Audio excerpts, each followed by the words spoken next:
Y'all see these dark circles under my eyes? Y'all see this? This is me trying to do my best to keep up with this fucking news cycle that is trash. This is me trying to do my best to stay grounded while this tornado of a fucking regime tries to knock us all on our ass. I am just so outdone with the amount of right-wing news I've had to listen to. This is what it looks like. Y'all buckle up because today we're doing fucking climate chaos, global escalation with fucking Israel, Donald Trump losing his damn mind because he doesn't know where he is or what he's doing, but he knows for sure that now he's throwing his own people under the bus because no one apparently should ask the king any questions. Y'all, it's time for the Danielle Moodie show. I hope if you drink them, I hope you got them. Let's go.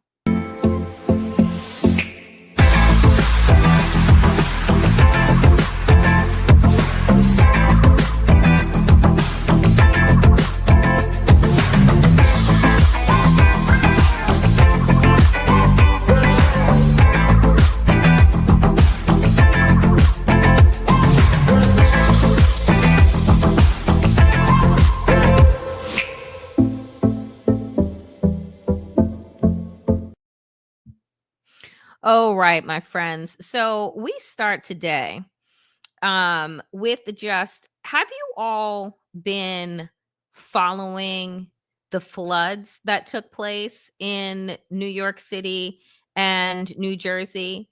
Like, this shit is at apocalyptic levels. Last week, we're talking about Texas. This week, we're talking about New Jersey and New York. And by the way, yes, I know that the storms in Texas cost over 120 people their lives. 2 people, however, also died in New Jersey when their car was swept away by these floods, these fucking flash floods. So I'm going to start today here. This is a site that I follow on Instagram, Commons Earth. And they say this is the new normal. And these are the headlines that they had scooped. Emergency crews respond as 1,000-year flood devastates North Carolina. That was last week. Parts of New Mexico prepare for more flash flooding. That was also last week. Storms pummel New York City and suburbs, flooding subway and highways. That was yesterday. Texas flooding updates. Death toll reaches 134. Chicago, flash flooding prompts water rescues, submerges vehicles, floods basements. Folks, this is not normal. So for anyone that continues to say that climate change doesn't exist and that we are all just like making this shit up in our minds, you cannot have 1 in 1,000 year storms, 4 of them happen in less than a week, and tell me that this shit is normal. You can't look at these headlines and look at NBC News's headline, which is here, and tell me, so every single goddamn season,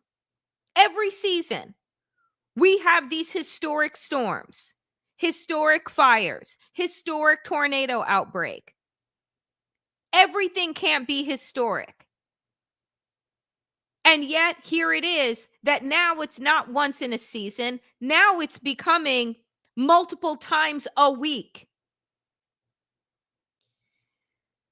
First, the river rose in Texas.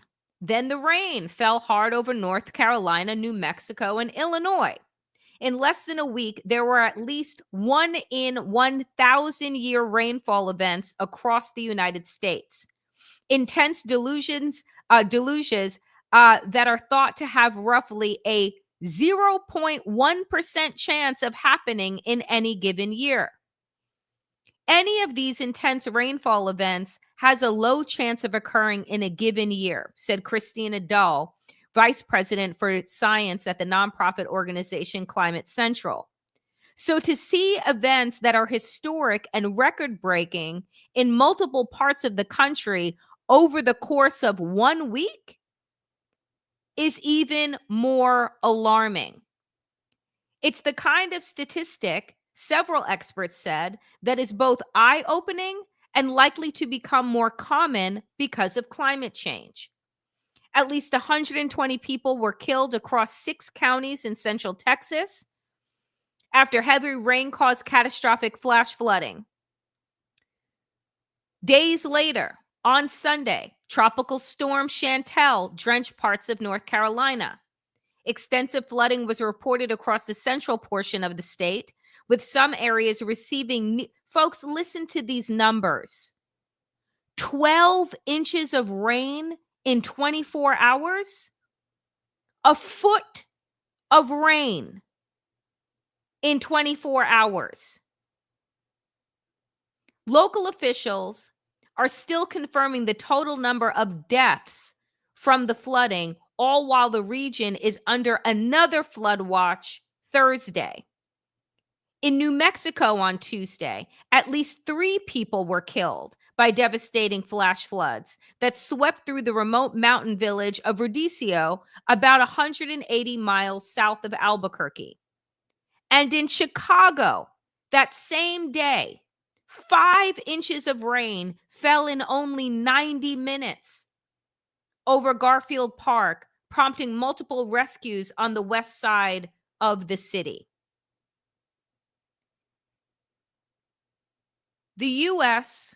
faces more frequent extreme weather events, but attitudes and actions aren't keeping up.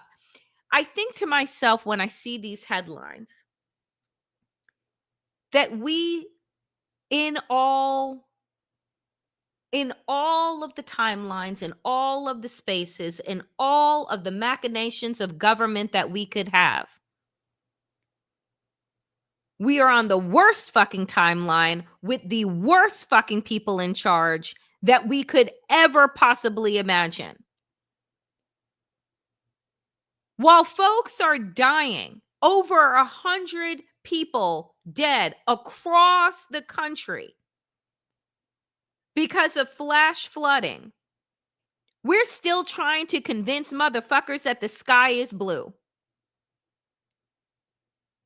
So instead of us activating and doing anything that would begin to minimize the death, we're wasting our time trying to tell these fucking numbskulls that science is real. I said to my therapist today when I had therapy earlier, because thank God I have one, right? I don't know how you all out here, as one of my friends said, raw dog in life without a therapist, because God bless you. But I'm talking to my therapist and I said, I just don't understand. Like I'm old, but I'm not that old. Is this the worst timeline? Is this like the worst it has been? And my therapist dead looked at me and said, yes, I can't think of a worse time. Wow. Like floods, flash floods. These are no longer acts of God. Do you know what I'm saying? Like, yes, of course, we had this phrase called natural disasters, but nothing that is happening right now is of nature alone. It is man-made ignorance that has allowed this to persist. And all of it, always just follow the money. Follow the money. Because if not for the oil industry, if not for the coal industry, if not for these massive polluters that fund presidential, congressional races, if not for their money, we wouldn't be here. Imagine existing in a world where we actually believed in science, believed scientists, And also, oh, I don't know, paid teachers. Like, imagine what kind of country and world we would be living in if 30 years ago, when climate scientists started to notice a disturbing trend about the amount of carbon and fossil fuel that was in our atmosphere and how it would increase the temperature, warm the waters, and destabilize our environment. And what if, during the time that they were writing these reports and raising these alarms, that politicians said, huh, I wonder what we can do about this, and then actually did something about it? Do you understand that negating reality here also has stymied green innovation and technological evolution? Because if you had forced these industries 30 years ago to rethink how they were going to power the country and power the world, and they started to source skilled strategists, engineers, innovators, etc., to think about new technologies, imagine where we would be. But I say this, that greed is killing us on so many fronts, in so many different ways. And it has also stagnated our innovation and growth in this country. We don't have high-speed trains here. Whenever anybody goes to places like Japan, China, they always post on Instagram and, oh my goodness, these places are living in the future. They're not in the future. They're actually living in the now. Those places, America could have looked like those places if, in fact, our political leaders hadn't been bought and sold by 20th century industries that have no desire to change, no desire to grow, no desire to shift into future thinking and future profit. Everything has been about suppressing knowledge in order to increase their bottom line with resources that are actually limited. Again, I'm not a technologist. I'm not an economist. But I think that the way that America has rationalized its backwards thinking that not only costs us lives, but costs us advancement, and at the end of the day, like an economic hold on the future, is the stupidest fucking thing I've ever heard. And which is why I said many years ago when I was actually, this is a brief aside, I actually worked in the environmental movement for several years. I was a lobbyist for the National Wildlife Federation and working on policies to connect kids with nature, and realizing that there was going to be a big bridge in terms of future industry. If kids have no real connection to the outdoors, then they're not going to look for careers or think about opportunities for work that connects the environment to technology, et cetera, et cetera. So I had transitioned out of the classroom, worked on the Hill, and then was really interested, always interested in education, but really interested in the intersection of education and environmental learning, right? And, people who go into that space and industry, they're really passionate, right? Like, these are really passion driven people.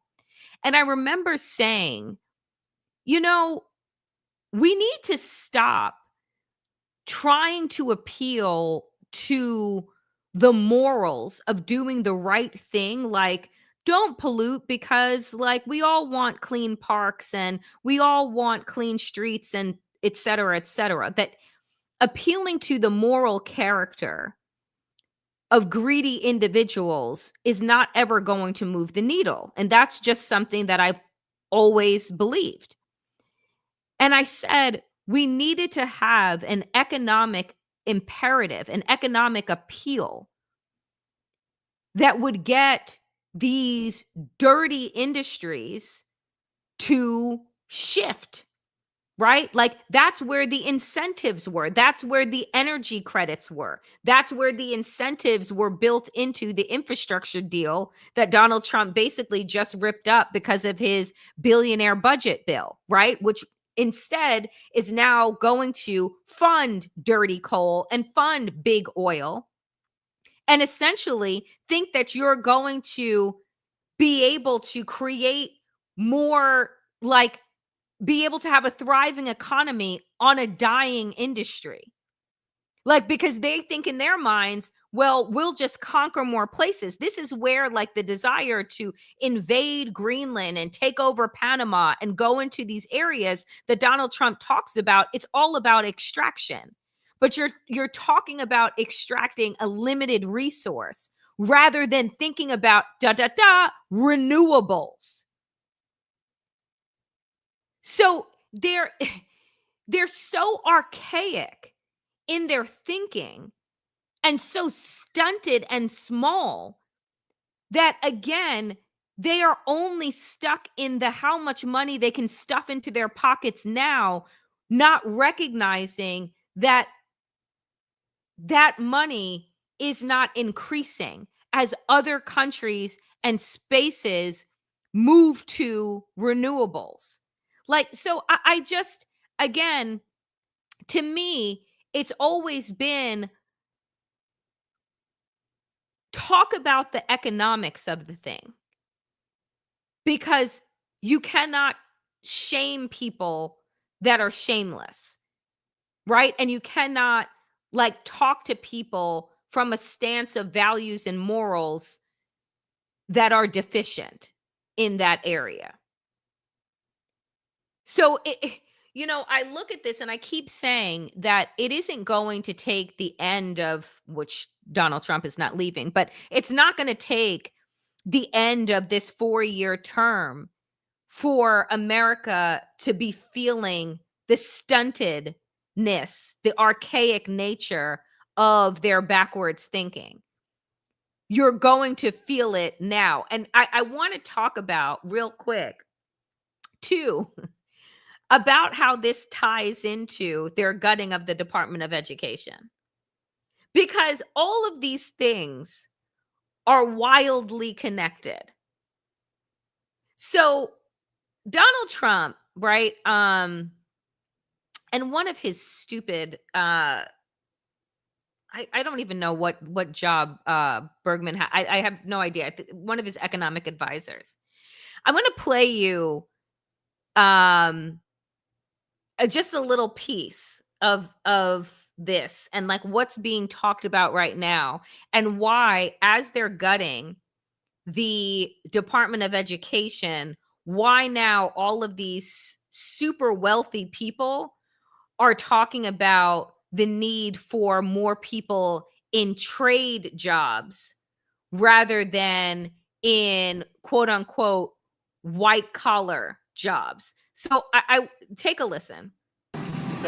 What would you say about the job? Well, I think with AI, as Howard and the president said, we're going to need more workers in this country because President Trump, as the greatest economic developer that this country's ever had, has brought back this record amount of foreign direct investment and a record amount of U.S. investment going back into job creation. But the mix is going to change.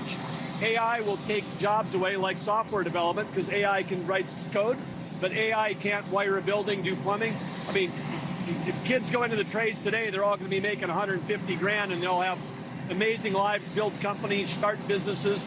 I mean, this is part of the boom of America, because middle class, working Americans who will never have had it as good. They have lower taxes, lower regulation, and more opportunities to go to work to build things.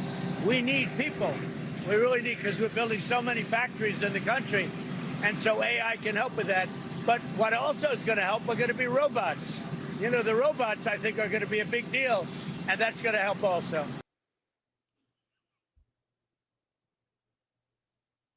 You listen to that, right? So AI is going to take all of the white collar jobs. Okay. AI is going to take all of the coding jobs and the software jobs and the engineer jobs, etc. We have no Department of Education anymore because they just laid off half of the Department of Education. And they're telling you now, well, go into the trades. We need blue collar workers. We need workers.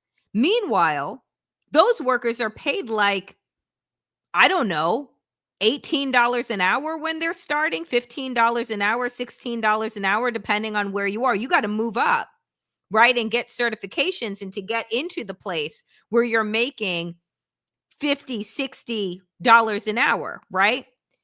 He's talking about having this middle class with their $150,000 salaries, which, by the way, some in trades absolutely do make that, right?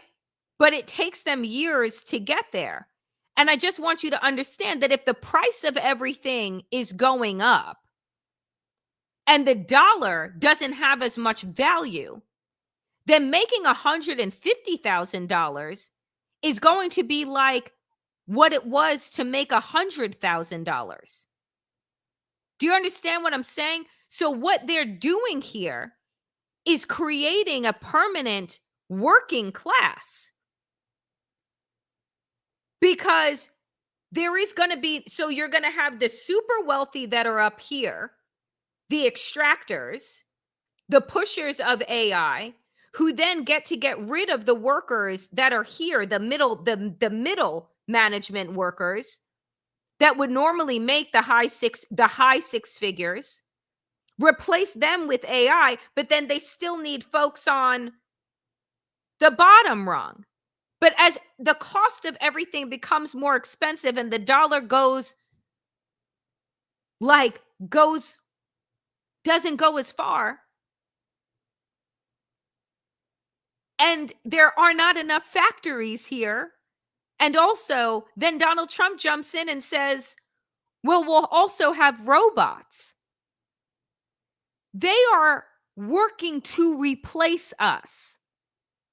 That's the ultimate plan, that they don't have to, not only have they never wanted to share the 1%, but now they're going to, they're creating and investing in technologies that will absolutely replace humans, except for the bottom of the bottom. But do you think that we're going to need millions of plumbers and tens of millions of factory workers? I told you about their goal for the new slave trade, stealing and kidnapping undocumented and immigrant and brown and black people, and then creating forced labor camps.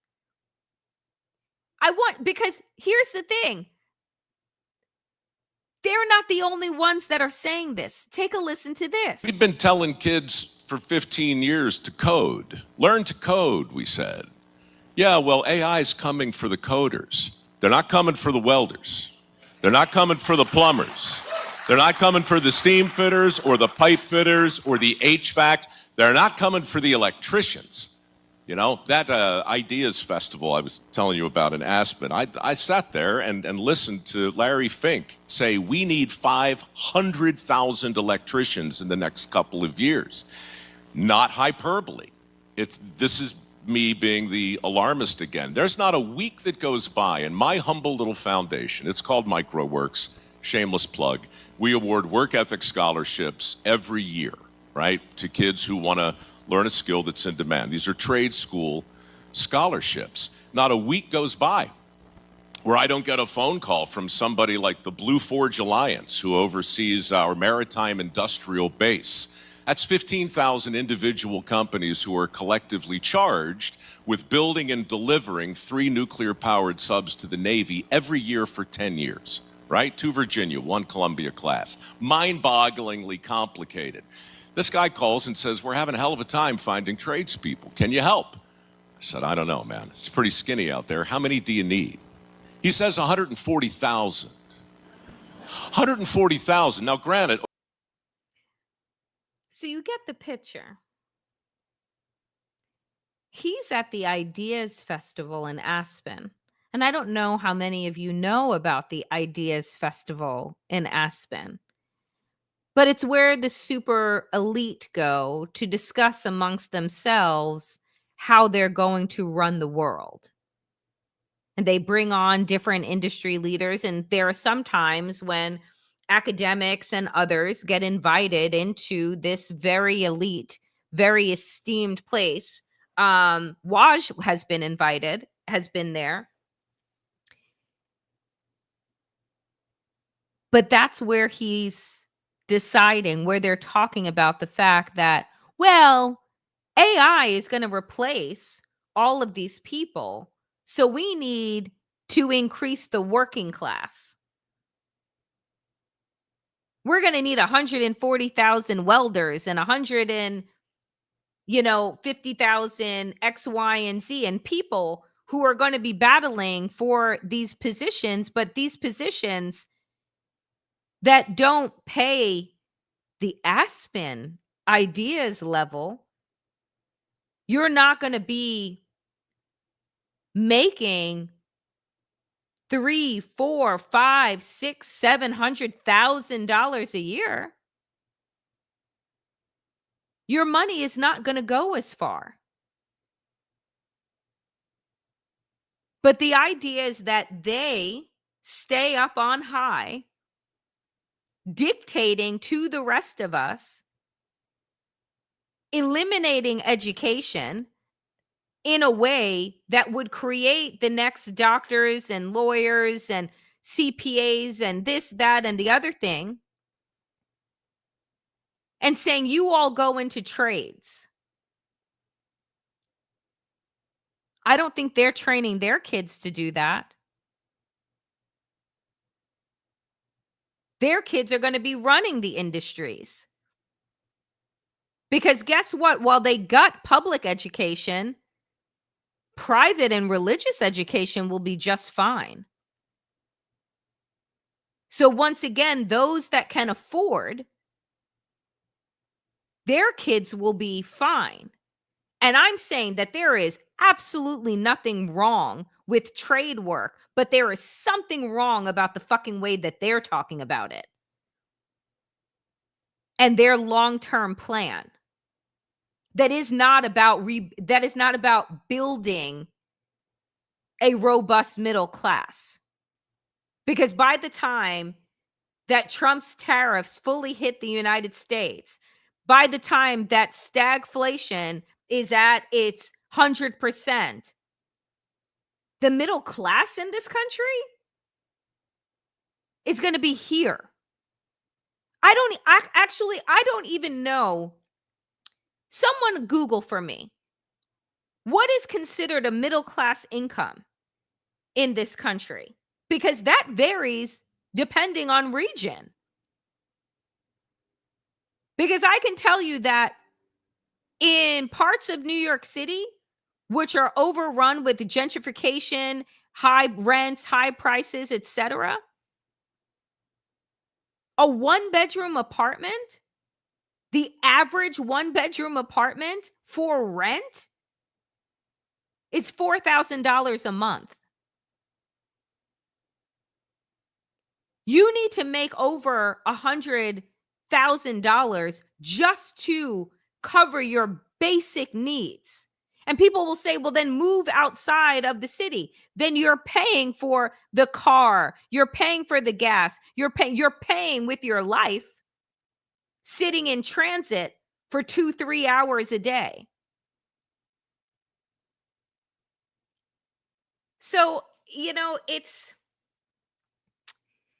it is to me. So there's okay. So folks, thank you so much. So, but look at the range. I just want to pull up what some of you are saying. So Terry K said, okay, Google middle class income is between 50,000 and 150,000.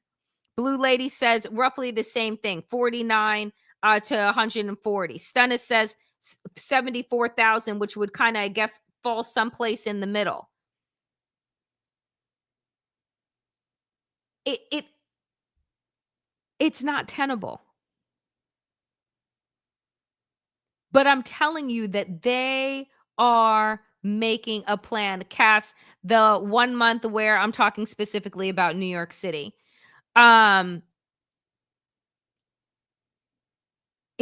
It's untenable. And all of this is connected. All of this is connected.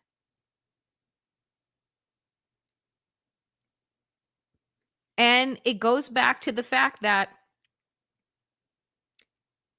all of these storms, all of this infrastructure breakdown, all of these lives that are lost. No FEMA to rebuild because FEMA's money is being redirected to build concentration camps. That's what they're using FEMA money for, not to rebuild these places.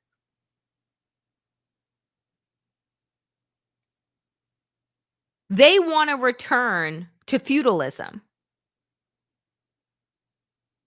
And they are going to create the conditions for destruction so that people no longer have any choices. That's what's being eliminated here.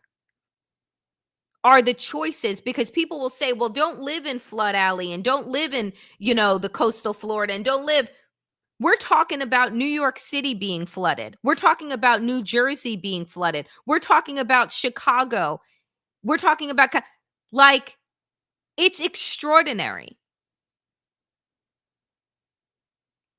to create the conditions of chaos and destruction, take away jobs, take away education, take away opportunity, fuel the climate crisis, is basically like just an atomic bomb waiting to explode. That's where we find ourselves.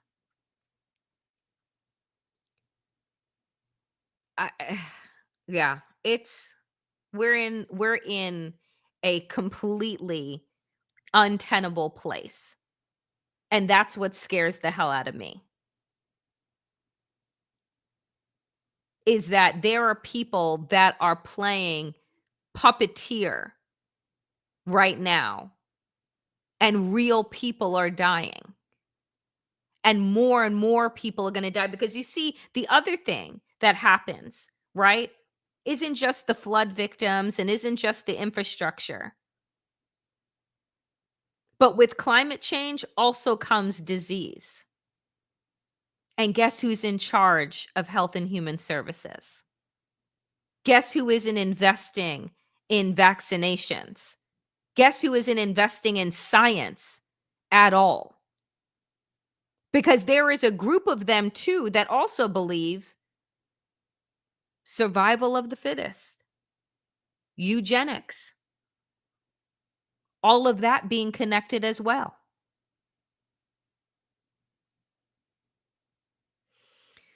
All right, let's switch gears and go into the fissures that continue to form inside of MAGA. But aside from the people needing to fucking rise up and have a national strike and shut this shit down, the only hope that we continue to have are the fissures, the cracks that are forming and that will continue to grow. And unfortunately, these motherfuckers didn't care about, deportations, kidnapping, racism, misogyny, Islamophobia, anti-Semitism, homophobia, and transphobia, but the Epstein files. This is where their attention is right now. And what is hilarious to me is that Donald Trump really just doesn't give a shit. Like, he really thinks the way that he is blowing things up right now to distract from all of this, to distract from the fact that he created this monster, is wild to me. So, what did he do today as another mode of distraction? Because I said this. I said, Donald Trump is never more dangerous than when he feels like he is backed into a wall, into a corner. And this is when weak people become really volatile. So, what was Donald Trump out there talking out of both sides of his mouth today? Firing the chairman of the Federal Reserve. Because as it turns out, and like every economist said, tariffs, terrible fucking idea. And because the Federal Reserve chair refuses to lower interest rates right now because he's waiting to see how things play out and how much the cut needs to happen. And also, he's supposed to be independent. Donald Trump says he's a terrible Fed chair. I was surprised he was appointed. Newsflash: Trump appointed Jerome Powell during his first term in office. Donald Trump looking around like, who got that guy in here? I fucking hate him. You did in 2017. But of course, nobody around him will actually say that to him. No. And so what happens? What happens then when Donald Trump announces that he's going to go ahead and fire the Fed chair, which, by the way, we're not 100% sure is legal? But what is legality when we have an unconstitutional fucking Supreme Court that is in the pocket of Donald Trump? This happens. So Donald Trump, rumored to fire Fed chair because he was fueling the rumor, and he actually said that he was in a meeting waving around a letter that he wrote to fire Jerome Powell, and he was telling members of the Republican House members that he was going to do it. And of course, they said, yeah, boss. Okay, boss. You fire whoever you want, boss. And while that was happening, the S&P nosedived. And then I'm certain that Donald Trump's donors and backers got on the phone and said, what are you doing to the market right now? No, you cannot fire him. It will breed instability. People will not trust America, which means that they will pull out of the bond market and everything will go bad. So then Donald Trump, literally not a few hours later, denies that he started the rumor that he was going to fire the Fed chair. You can't make this shit up. I swear to you. You honestly cannot. It is wild to me. And then I just want to remind folks, and again, Jasmine Crockett just out here doing the fucking Lord's work. She's like, earlier, someone was talking about cities being hellholes. Los Angeles contributes almost $20 billion in taxes to the federal government. That's more than all the states in this country except for 4. So again, when we think to ourselves, oh, we don't have any power, we must just bend ourselves to the will of Donald Trump. Let's be reminded of what states and what cities are actually supporting the fucking red state welfare queens, the real welfare queens. it's New York, and it's California. Blue states. So if I'm those governors, I'm saying to myself, do you know what I don't need to do? If basically you're saying, the federal government doesn't exist anymore, and you're not providing any services anymore, then I don't know what the fuck we're paying into. So you know what we're not going to do? We're not going to pay into it. And we're going to withhold our tens of billions of dollars that you need until we have a functioning government again. If you're going to act like a mobster and walk and talk like a mobster, you better be able to back it up.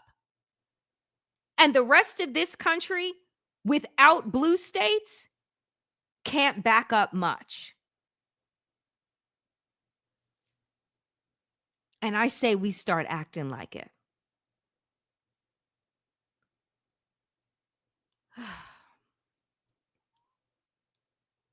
And just a little reminder for those that are like, well, a national strike. I saw this today. Crazy how it's considered normal to drop your kids off at daycare 5 days a week, 8 hours a day, just to drive to a job that pays for daycare, the car, and a home you're barely in. We're literally working to afford a life we hardly get to live. Welcome to capitalism. Welcome to the oligarch reign. Because tell me if anything that was just said doesn't make sense. But we have been told that that is what makes sense. Or, women don't stay in the workforce like they did during COVID when 2 million women left the workforce because guess what? Who was caring for elderly parents? Who was caring for small children during that time? But we no longer live in an environment where a single income is going to make do. But that's the fantasy that MAGA lives in with their little trad wives. You as a welder are going to be able to afford to have your partner at home, 2 kids, a car, a house, a mortgage? I don't think so. I wish that there was something more than iced coffee in that cup. So, as all of this is happening, and Donald Trump is torching our economy or threatening to torch our economy and then doing what he normally does, which is backing out. He's doing this. And you have to remember that all of this that's going on, I'm going to fire Jerome, I'm going to do this, I'm going to do that, is all a distraction from his meltdown around Jeffrey Epstein. And around the fact that he was the one that started the Epstein rumor in the first place, but now is trying to hang it on Democrats. And I'm not quite sure, because it seems to me that he's lost his fucking mind. I'm not quite sure that he doesn't believe the shit that's coming out of his mouth, right? That maybe because he's sunsetting, maybe he doesn't remember truly who started the rumor. And there's no one that has enough of a spine around him to be like, boss, it was you. The radical left Democrats have hit pay dirt again, just like with the fake and fully discredited Steele dossier, the lying 51 intelligence agents, the laptop from hell, which the Dems swore had come from Russia. No, it came from Hunter Biden's bathroom. The only person that was hiding shit in their bathroom, if y'all remember, was Donald Trump and America's classified documents at Mar-a-Lago that he had in the shitter. He goes on about crooked Hillary Clinton's big loss in 2016. He goes on about they're no good at governing. Well, they're not in power now, bruh. You are. And the thing is that this utter meltdown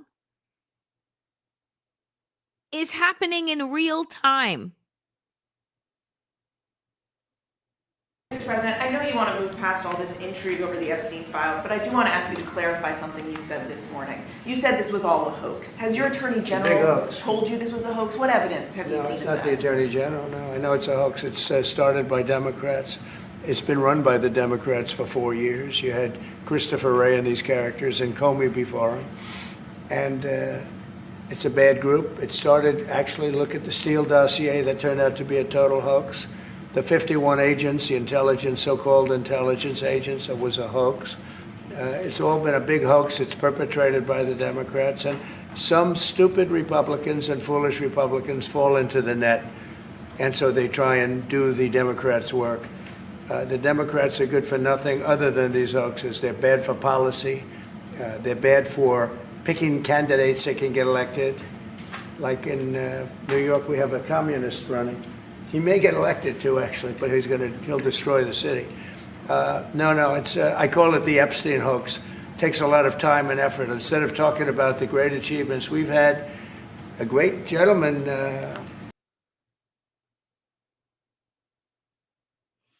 He just called. Okay. He just called his own people stupid. It's been a big hoax. It's perpetuated by the Democrats and some stupid Republicans and foolish Republicans fall into the net. They're stupid people. This your people. These are your people. Now they're stupid because they're asking you questions that you can't answer? Because you're a fucking liar and have been, but now all of a sudden they're waking up to the fact that you're a fucking liar. I apologize for what I'm about to play because, again, I've been down a right-wing media hole, but take a listen. This was not like an Epstein show. We weren't doing deep dives. I know it was something we were concerned about, and it's something that we covered with regularity when there was information that was brought up. So much of that information brought up was by President Trump. And it's just an important thing to make sure that you're not living in bizarro world as a massive Trump supporter who has spent hundreds of thousands of hours on live streams, obviously advocating for these policies and these administrations, defending the administration. In fact, the most viral clips on the Epstein topic has come from this show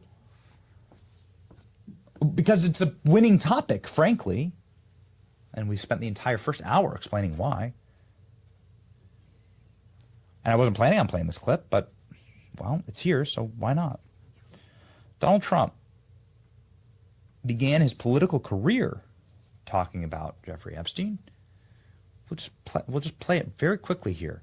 Like, bringing this into the public arena was President Trump. That's a matter of historic record. It's not up for debate. I'm saying that's a good thing. Like, yes, thank you for doing this. Donald Trump, it was 10 years ago, a decade ago, on stage, before anybody ever heard of Prince Andrew or Bill Clinton and Epstein Island. No one knew about those things. And Donald Trump's like, these people are monsters, and they deserve to be called out. And I'm running against one of the families who's totally implicated here, the Clintons. And this is what Trump said at the time. Bill Clinton. Nice guy. Got a lot of problems coming up, in my opinion, with the famous island with Jeffrey Epstein. You raised the question of Jeffrey Epstein in your remarks about in the Q&A. Well, I think he's got a problem. I mean, what do you think the problem will be? I don't know, but that island was really a cesspool. There's no question about it. Just ask Prince Andrew. He'll tell you about it. The island was an absolute cesspool. So... Nobody ever heard of Bill Clinton on a a predator island before Donald Trump brought it up. His own fucking people, that fucking Nazi, right? Self-proclaimed MAGA Nazi is running the receipts right now because Donald Trump is making his own people, his own MAGA influencers look like fucking dummies. They have hundreds of thousands, some of them millions, tens of millions of followers. You think that they're going to look like dummies, look like they've been had? Because Donald Trump has decided now he's going to do a fucking pivot? And the only reason, the only explanation for the pivot is that you're in the files, my man. Because otherwise, you'd release them. As Brian Tyler Cohen said, posted on his Instagram, he said, if Donald Trump was exonerated in those files by not being in them, he would be selling the files on fucking Truth Social. So the fact that now, not only are you saying Jeffrey Epstein is a creep, and I don't know why you guys are talking about him. You should be talking about my amazing regime and all of my accomplishments. Your accomplishments that's landing our economy in the fucking toilet? The accomplishments that has measles at a 25-year high? The accomplishments that shuttered USAID and is responsible for 300,000 children dying? The accomplishments that had people in Texas in the middle of an emergency in Kerr County waiting 72 hours for aid? That accomplishment? What about the one with your transportation secretary having planes fall out of the sky, but rerouting his own family so that they wouldn't fly into Newark, but not everybody else's family? You mean that accomplishment? What about Pete Hegseth bringing in a reporter and his wife and his friend into a fucking signal chat about military operations in Yemen? Is that one of the accomplishments you want to lift up? Which one did I miss? Folks, Donald Trump has always believed that his people, his monster that he created, wouldn't turn on him. And while I am not saying that this is the beginning of the end, this is something important to pay attention to. Pay attention to what he's saying. Pay attention to who is responding and who is no longer picking up what he's putting down, who's no longer going along for the get along. That's what's important. What, Trump? I'm glad the Democrats aren't in, and I like a lot of the success you're having, and we're all having together. And your statements about, you people that bring this up don't even deserve to be involved in this movement. You are excommunicata. You are henceforth ex cathedra from the mouth of the God King. You are expelled from the Church of the Holy Golden Toad, Donald John Trump. Well, I was never in the Church of the Holy Golden Toad. I do like you being a maverick, standing up for the country. We have the same enemies. I respect your stamina and courage. Been a big cheerleader when I agree with what you're doing. But if I'm being excommunicated, let me be clear, I was never in your church to be excommunicated. So you can't excommunicate me because I was never in your church. I was never in a cult. I never.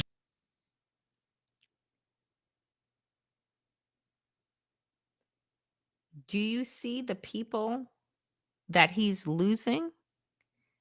These are some of MAGA's biggest cheerleaders. These are some of MAGA's biggest influencers. You and I know that they're fucking trash human beings. You and I know how despicable fucking Alex Jones is for the lies that he told about the families that suffered so greatly after their elementary school children, their kindergartners and first graders, and were murdered in their classrooms in Newtown. And he said that it was all a hoax.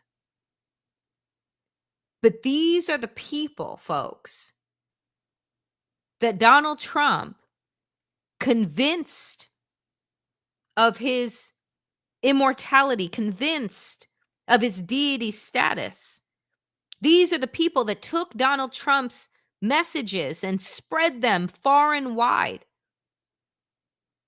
These are the people that helped him get 77 million Americans to vote for him.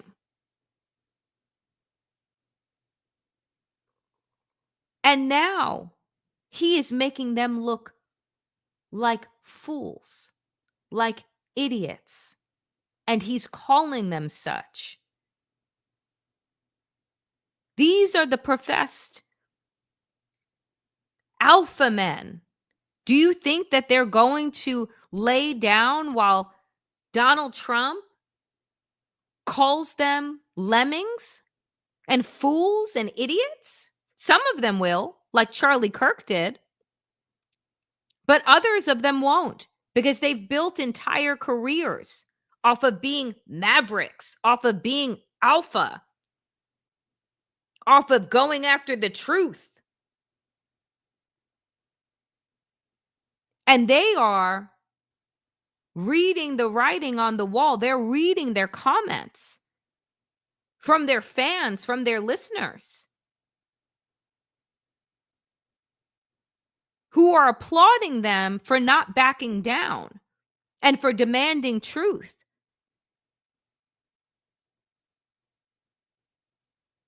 This split, this fracturing, this splintering, it means something.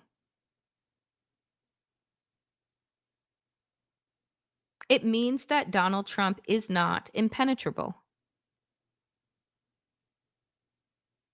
It means that he really is just a frail little man behind a curtain, and his own followers are beginning to pull it back. And by little, I mean his mind, because physically. In the midst of while all of this is happening, this is also happening. Israel is spreading its torching of the Middle East. This is not Gaza. This is not Beirut. This is Damascus. Israel is raining bombs on Syria's capital, targeting civilian neighborhoods and government sites in one of the oldest cities on earth, a city that has stood for over 11,000 years. Will Donald Trump get pulled into Netanyahu's war on the Middle East? Mind you, Israel is the only one with a nuclear weapon in the Middle East. Donald Trump was just pulled into Iran.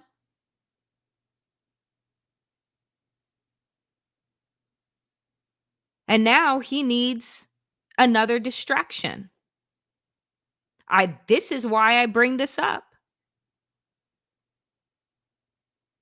There's a lot of bouncing balls, folks, but they're all part of the same fucking circus.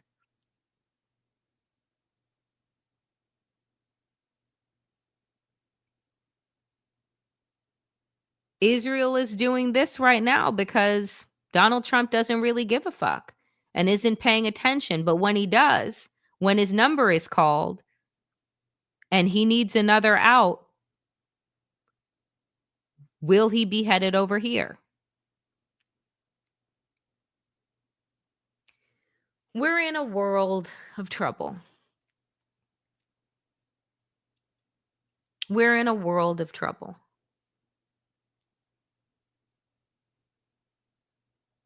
And I don't think that there is any one person that is going to come and save us. And we need to get out of that fantasy Disney idea of someone coming on horseback. Because the people that are supposed to be fighting for us are showing themselves to be pathetic and spineless, like Hakeem Jeffries,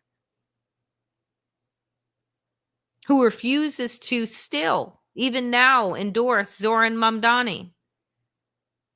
When Preston asked about it, he said, well, I don't know him.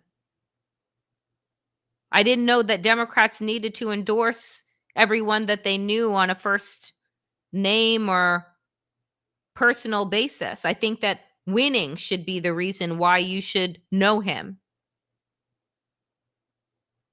And actually getting the part of the electorate that Democrats have not been able to touch, which is young people.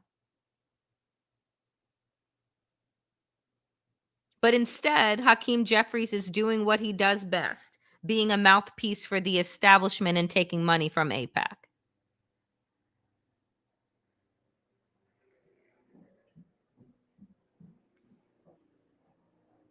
There is just a little bit of hope,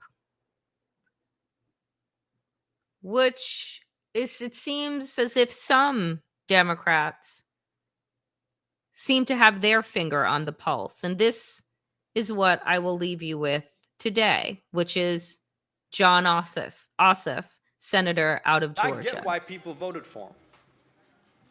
Because even before he came on the scene, America had the most corrupt political system in the Western world.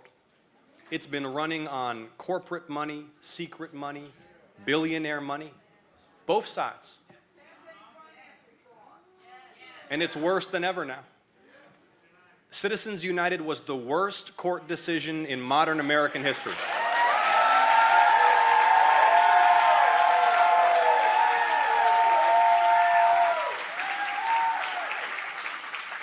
And when members of Congress aren't begging for money from lobbyists, they're trying to dodge getting carpet bombed by these super PACs.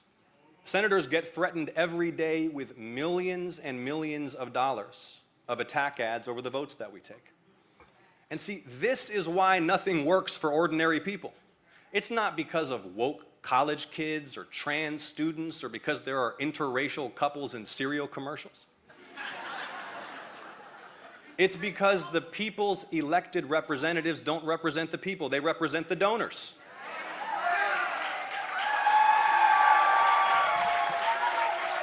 And that corruption is why they just defunded nursing homes to cut taxes for the rich. Corruption is why you pay a fortune for prescriptions.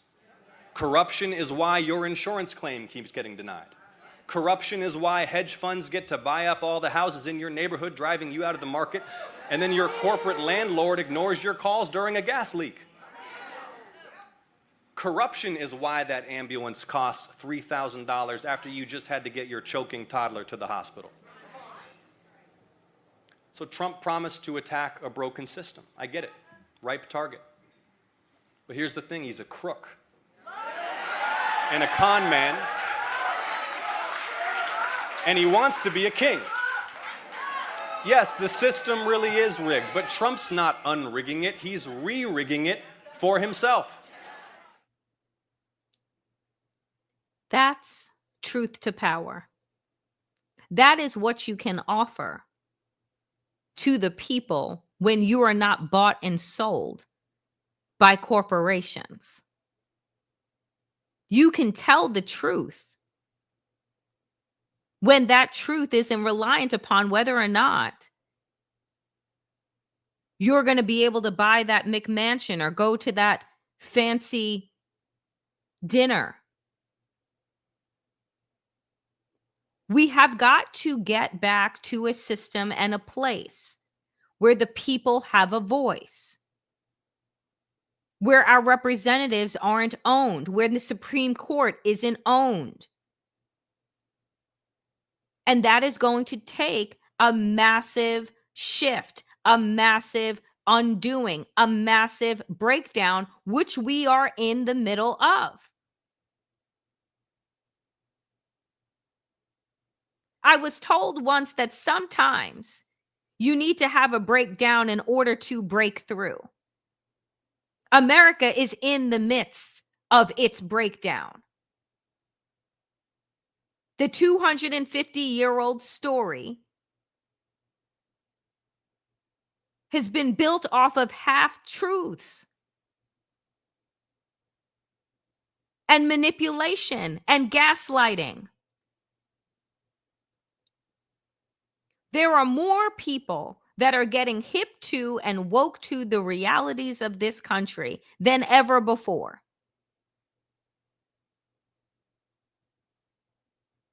In this breakdown, we can break through and create the type of multiracial democracy that this country fucking deserves.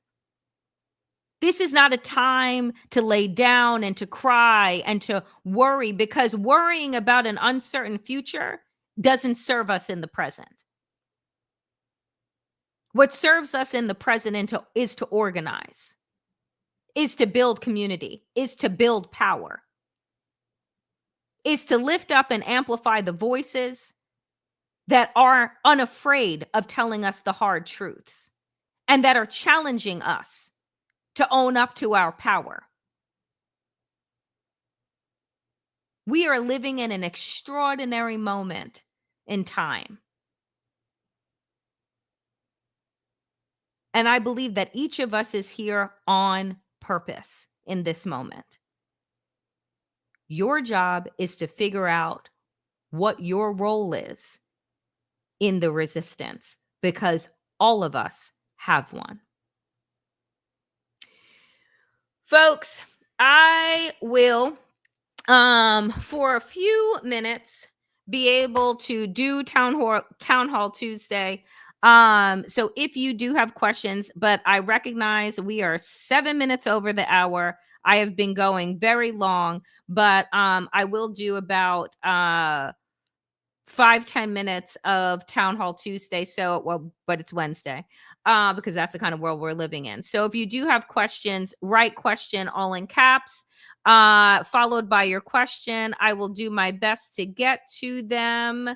For those of you that are new here, this is the opportunity that you get to ask me questions, and I get to do my best to try and figure out the answers to them. Let's go.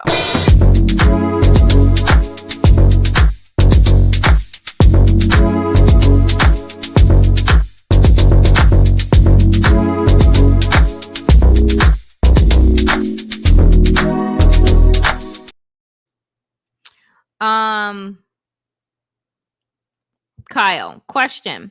I know you made plans, but if you were to leave, what country would you go to? I am in the midst of making plans, just, seeing what's good and what's out there. And I like to look for places that, hate Black people the least and hate queer people the least.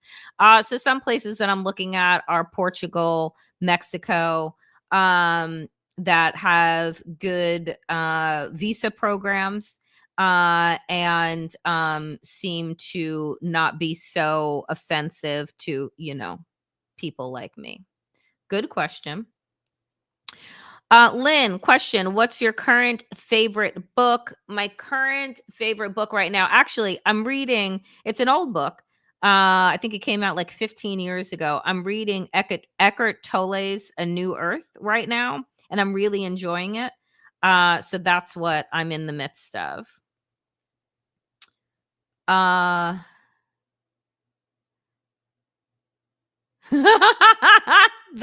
This is the funniest question. Wisdom. Did you ever get in a fight in school? No. I was like a goody two shoes, honor roll, like, in peer. What did I do?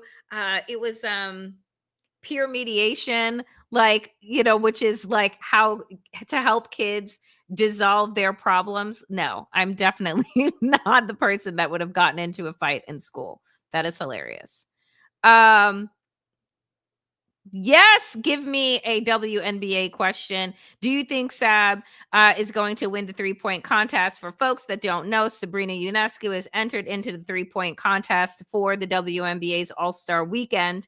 And I'm not sure. Like, there's a really good competition, but like, as a Liberty fan, all my whole money is going on Sabrina. Because I believe that like she is a shooter. So my money will be on her. But it's stiff competition. She ain't the only one. But thank you for that question. What music artist? Oh, thank you, Trash Panda. What music artist or song makes you feel sane? So for those that listen, I am a huge fan of deep house music. Deep house music is like spiritual music for me. So anything with the DJ Black Coffee. My other favorite DJ is Louis Vega. My other favorite DJ is Nicodemus. So I listen to a lot of deep house music. So thank you for that question.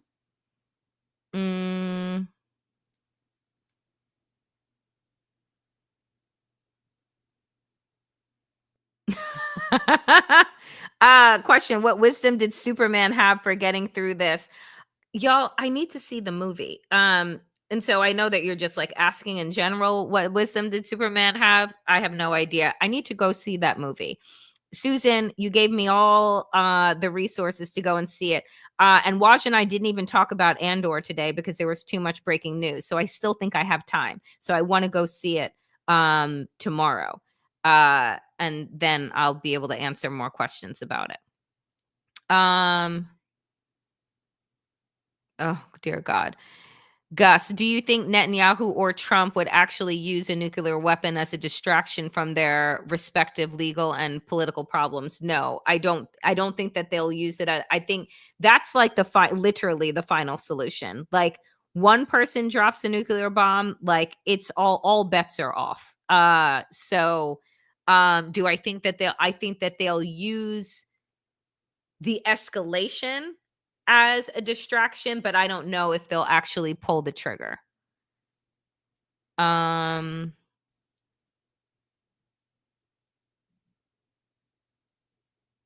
Any advice on groups that people could join regarding general strike action? I am sure there are groups out there. I would check with those that are organizing, the marches like 5501, Indivisible. Susan usually posts that all the time. I would check those groups. I would check, ACLU. I would check with organizations that have a large membership. And that they have a large following. But I would start with the organizers of these past marches.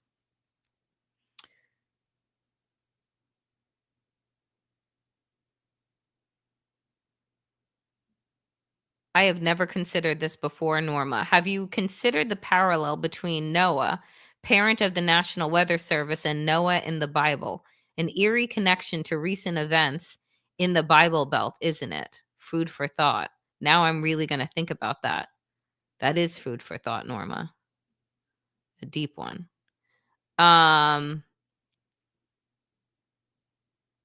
Looking for more questions. I'll take one or two more. Inferno, what do you think will be the tipping point? I mean, how many more fucking tipping points do we need, honestly? But I think that one of the tipping points will be as Donald Trump has poured in $170 billion into ICE. I think ICE being able to infiltrate cities by the thousands, I think that will be the tipping point.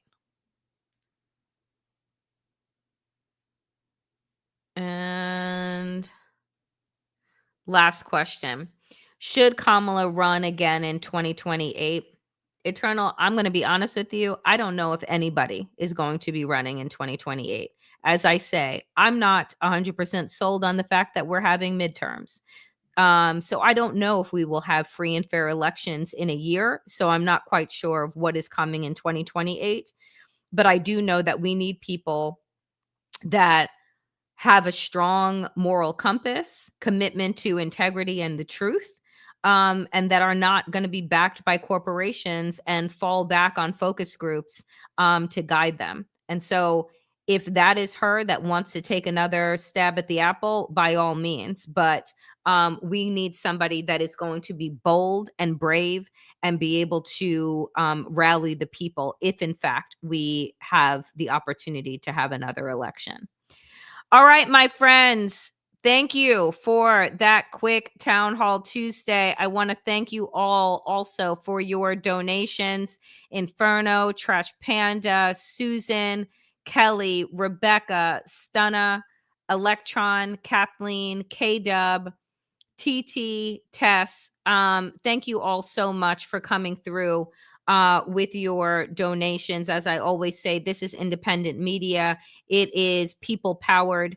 And so I genuinely, every single dollar, every single cent goes to me having the ability to create the content that you deserve. So I appreciate those of you who have the ability to support with super stickers and super thanks. And if you're watching on Substack, please do consider becoming a subscriber. Again, all of my content is free. I never put anything behind a paywall, but if you have the ability to become a paid subscriber, do consider doing that and supporting independent media. With that, my friends, power to the people and to all the people power. Get woke, stay sane. And in these extraordinarily dangerous times, dear friends, do stay safe. I will be back here tomorrow, 5 p.m. Eastern. Be well.